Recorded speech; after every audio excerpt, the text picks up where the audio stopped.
You know what? At the risk of sounding like a dork, it's really nice to just believe sometimes. The indomitable human spirit perseveres. This is both how it feels to watch Project Hail Mary as well as one of its central themes, and it is truly wonderful that a film can be this earnest in its positive, optimistic message within a bleak setting and not have to caveat it or approach it through some lens of irony. By every definition of the phrase in the known universe, Project Hail Mary is a positive viewing experience. And the core reason as to why this is the case is the concepts of hope, determination, and bravery. They are, in Project Hail Mary, ideas and emotions which are so universal that they go beyond our planet and even our species, and are the reasons life is able to persevere and survive. Beyond that, this is all earnestly delivered through beautiful cinematography thanks to Greg Fraser, a fantastic screenplay adaptation from Drew Goddard, and poignant musical themes from Daniel Pemberton. But if you're familiar with those three names, you'd probably expect as much, especially if you know the book that this is all based on and the fact that Lord and Miller were directing. So if any or all of this sounds appealing to you, please go see this movie in theaters while knowing as little as possible before the rest of my review gets into more specific and spoilery details.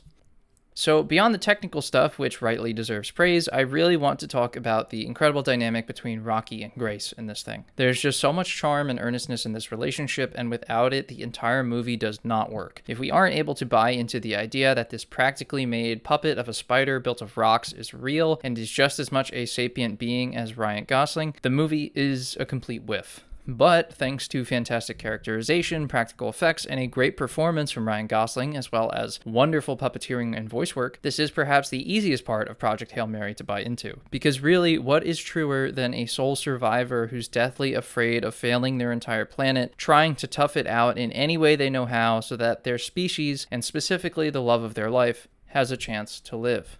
Anyway, Rocky is awesome, and even though I read the book and knew exactly what was coming at each and every moment, each emotional beat still hit like an absolute truck. This was especially the case with the big climax after the sample collection set piece on Planet Adrian. It was, to me, just another testament to how earnest and genuine the entire film was to get these sorts of emotions out of me, and from what I could tell, the audience around me.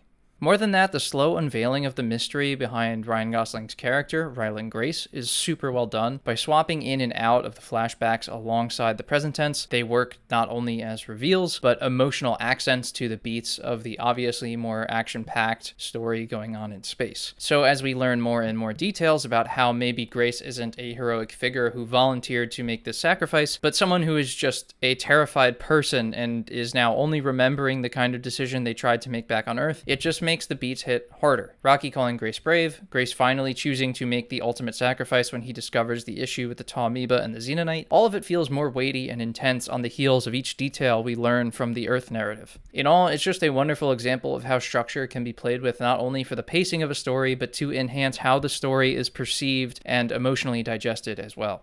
And props to Drew Goddard and the entire creative team for taking such a detailed and relatively science-dense story and translating it effectively for the big screen. Exposition about the astrophage and how it functions, the problem-solving aspects of understanding how it can be used as fuel, how it can be contained, and how it can be controlled were all done superbly. These things never felt like they bogged down the story or slowed down the pacing, and were always done in visually engaging ways which took full advantage of the medium of film. For example, melting a gigantic chunk of steel is an excellent way to display the energy of the astrophage in only a few short seconds. The infrared shots were not only beautiful in each instance, but had an awesome visual translation of how the astrophage and their biological instincts functioned. Even the way that Rocky's clock worked or how his ship was constructed felt like it explained so much in just so few brief visuals. Really, this was just an exceptionally impressive movie in terms of how efficient and effective it was with its exposition and its information translation. Lastly, Ryan Gosling, who I love, was fantastic in this. He obviously had an excellent cast to play off of, but none of it works without him. His character is certainly a bit millennial coded, but he's earnest and lovable and genuine in a way where you probably don't care about that unless you're kind of a miserable person. He portrays a kind of flawed hero that's truly relatable in their fears and shortcomings. And on the other side of this, Sandra Hüller was fantastic in her role as Strat. She completely sold her portrayal of a sort of disconnected leader who was completely dedicated to making the hardest but most logical decisions, even if it did clearly eat away at her in some ways that she did her best to hide. For a character with relatively little screen time, she felt incredibly real and fleshed out.